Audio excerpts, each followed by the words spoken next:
From discord to harmony, making your workplace hum with Dr. LaVena Wilkin. That is your topic of the day, part of the series, Titans of Mediations with seasoned mediator trainer, Dr. Barbara Sunderland-Manuso. Welcome to the Lawyers and Mediators International Show and Podcast by InstantMediations.com, where we discuss law and conflict resolution topics to educate both professionals and everyday people. Catch regular episodes on YouTube, the Instant Mediations app, and anywhere you get your podcasts. Just remember, nothing in these episodes constitutes legal advice, so be sure to talk to a lawyer, as cases are fact-dependent.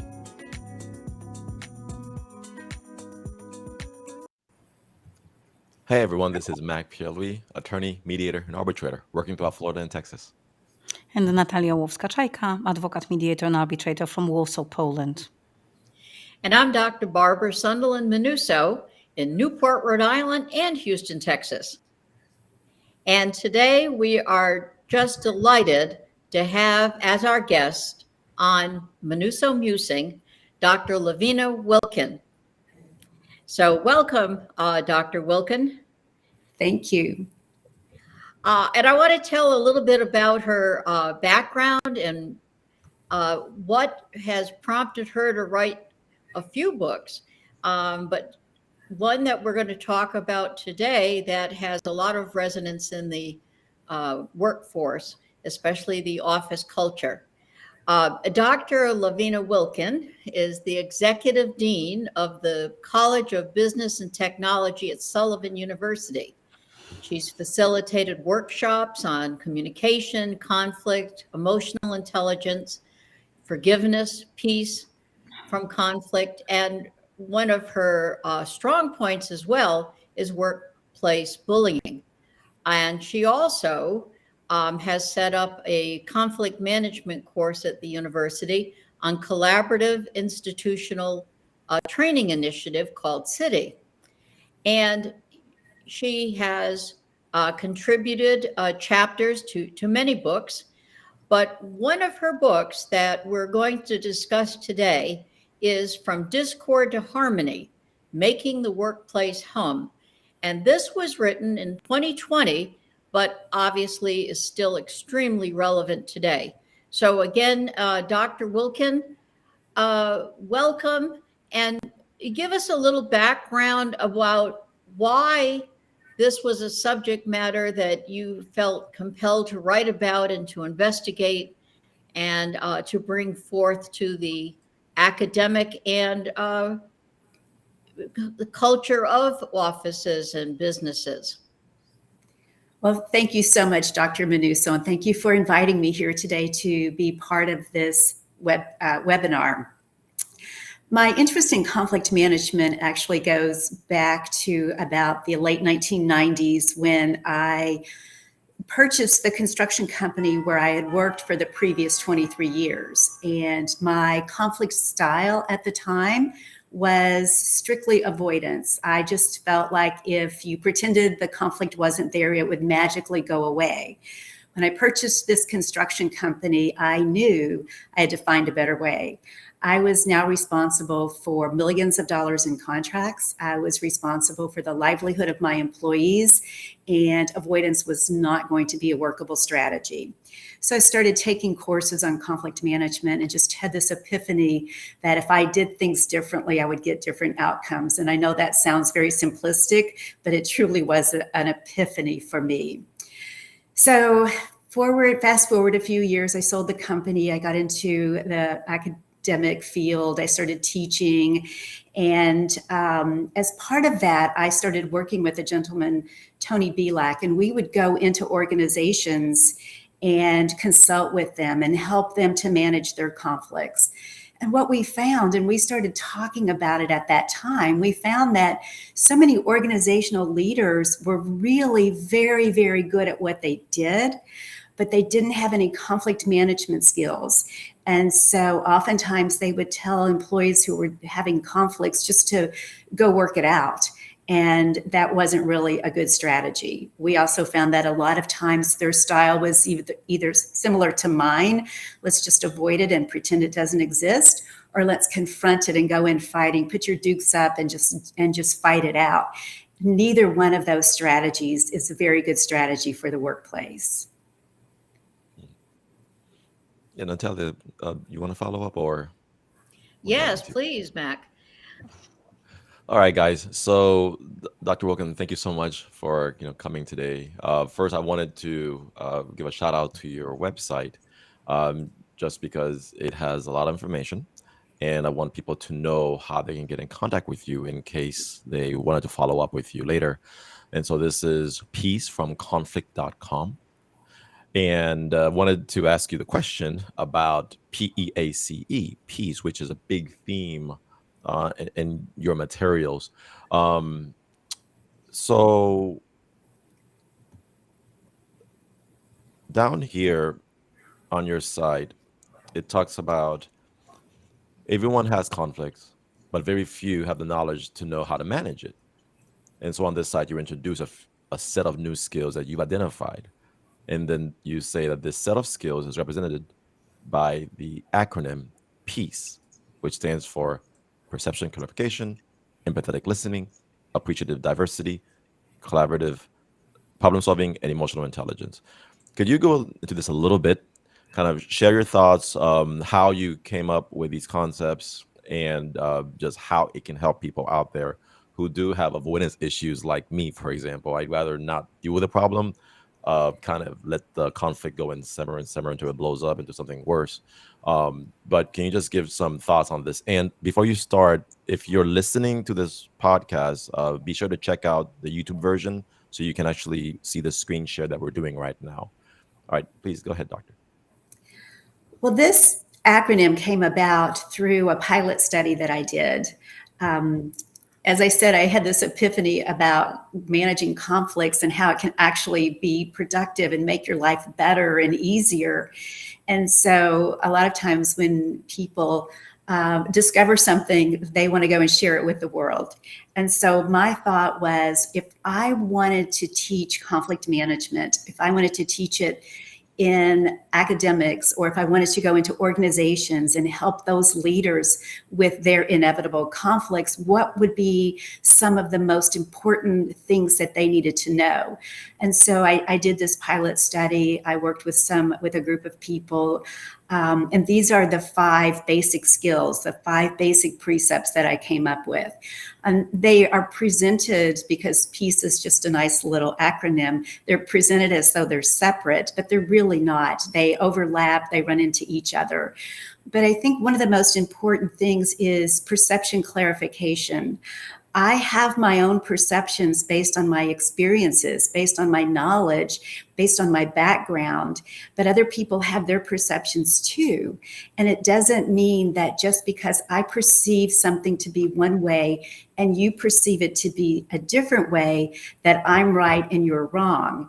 And there's a picture in the book that many people have seen. It's a picture of an old lady, young lady that's in one picture, and it depends on how you look at it, what you see. And so I use that just to tell people, if you can only see the young lady, it doesn't mean the old lady isn't there. Or if you can only see the old lady, it doesn't mean that the young lady isn't there. So perception clarification is so important. And the way we clarify those perceptions is through empathetic listening. I listen to understand. And a lot of times listening is, I am thinking about how I'm going to respond to your discussion, to your question, to what you're saying. And when I'm doing that, I'm not really listening. I'm not fully engaged in that. So that empathetic listening to clarify perceptions is so important.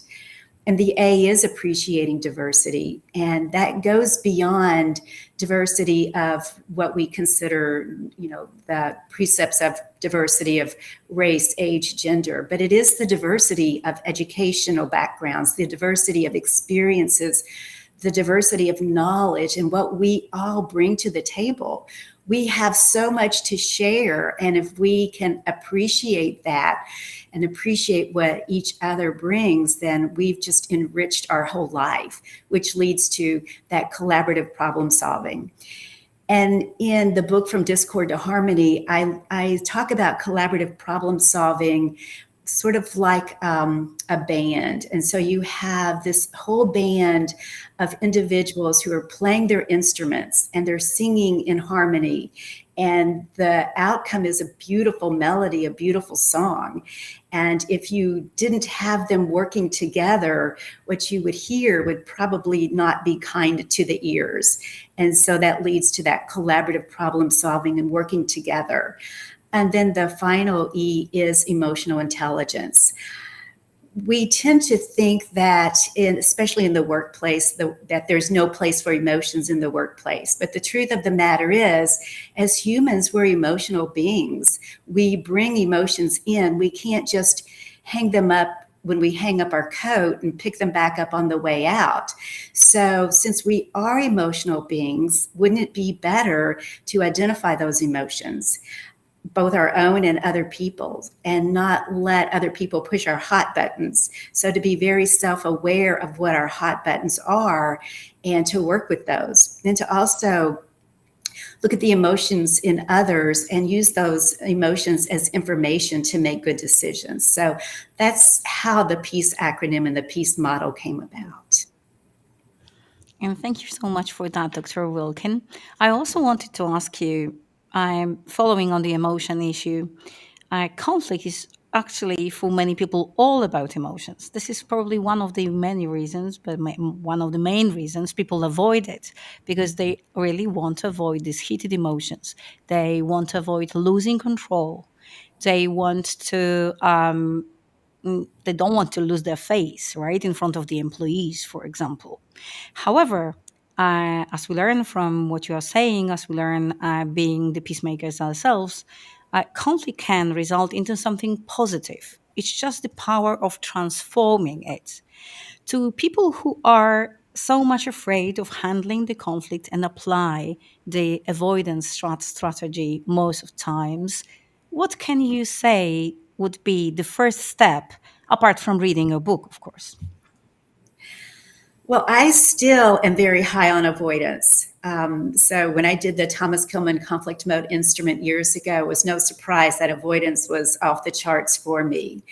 As I have learned to practice getting into those courageous conversations and having that communication with others, my style has changed slightly. I'm now higher on accommodation than I am on avoidance. And it's not always easy. And especially for us avoiders, it's not easy. And it does take that practice. And for me, it takes stepping back and being mindful, recognizing what my emotion is. And there are so many times still when I'm in a conflict situation that I feel that little gnaw in the pit of my stomach where I don't want to engage, but I know I have to, because I know if I'm going to get to a productive outcome, then I have to engage in it. And the difference is how you do it.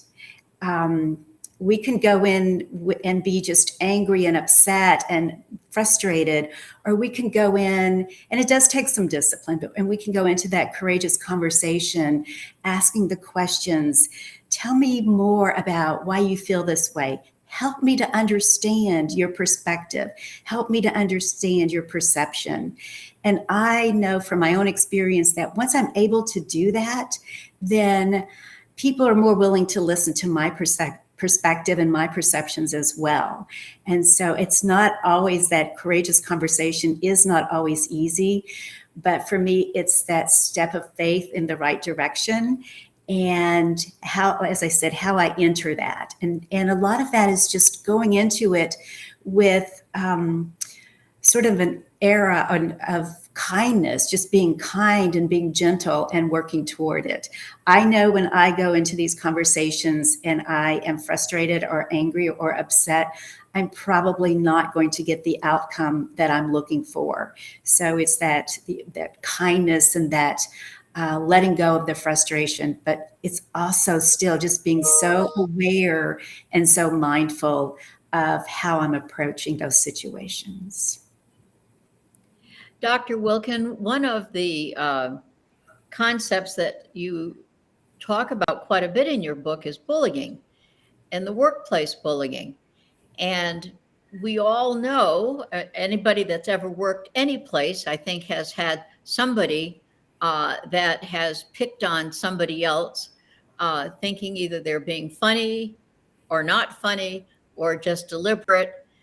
But I know in a lot of the mediations that I do in the workplace, bullying seems to be one of the prevalent behaviors or attributes, if you want to call it.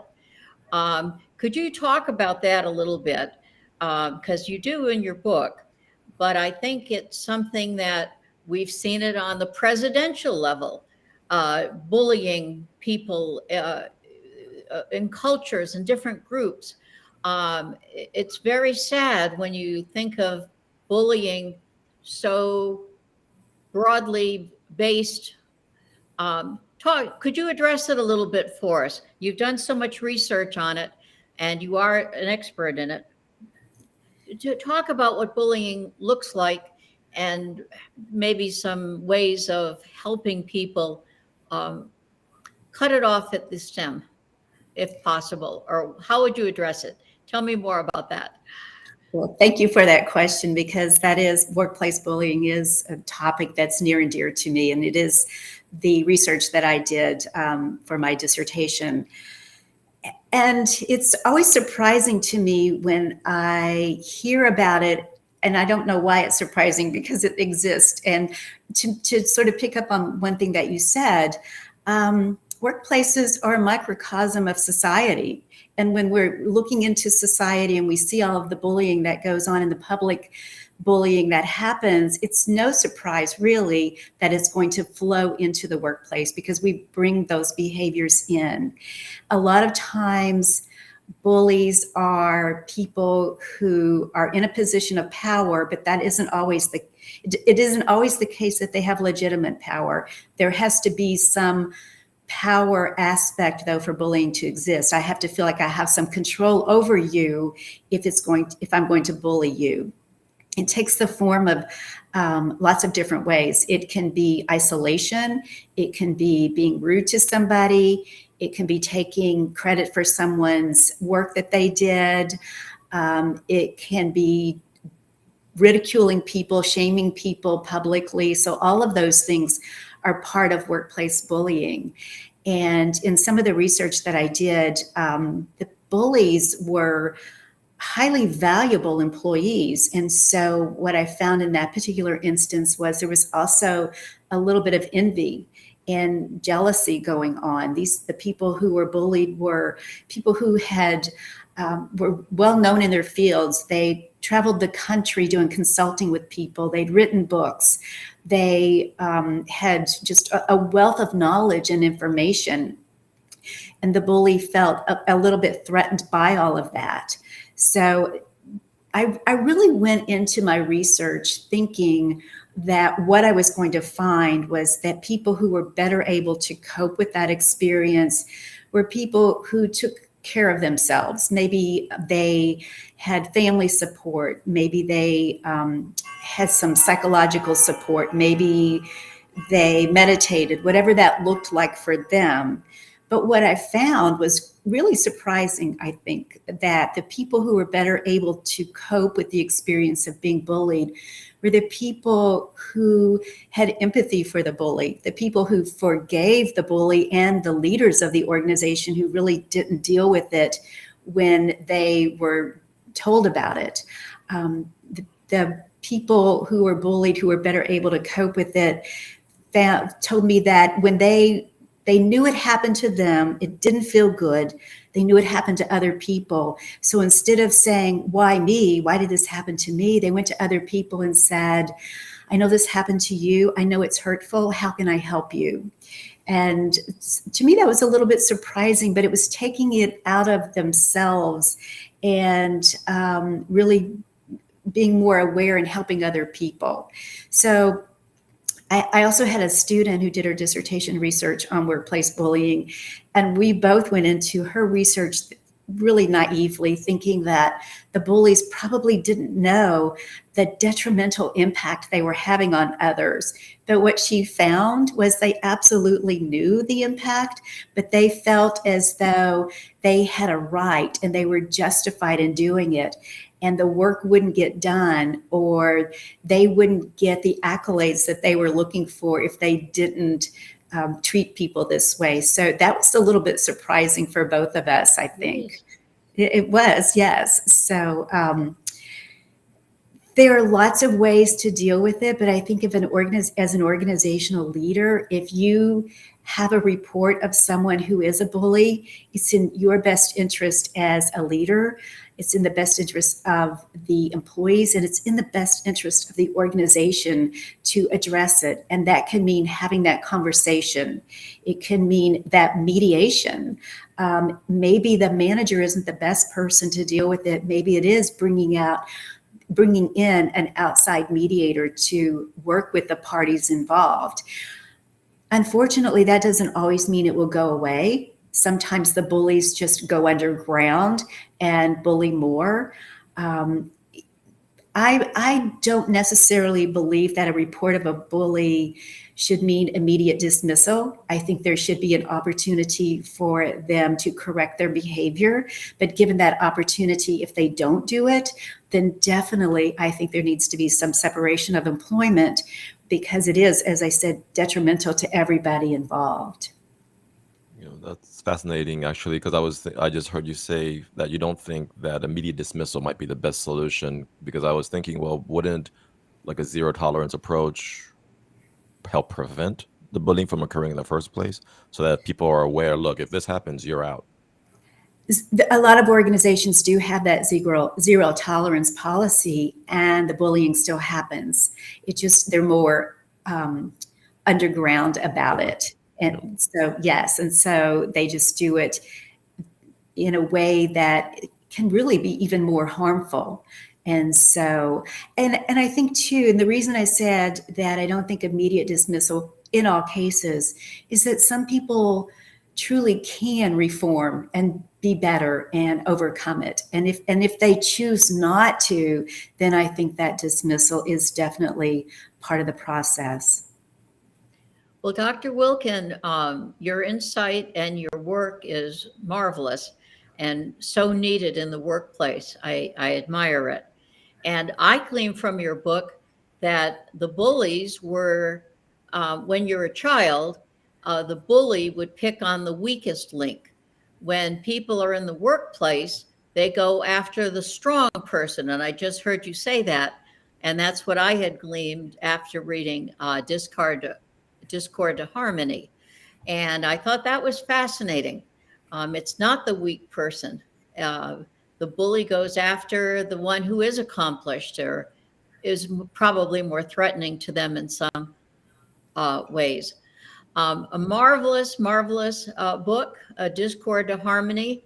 We've had wonderful information and being very informative with Dr. LaVena Wilkin. Thank you so much for sharing your time with us and informing us and helping the workplace find better ways to move forward and to improve their cultures. Thank you very much. Thank you so much for inviting me to be here today. It's been a pleasure. Thank you. Thank you so much.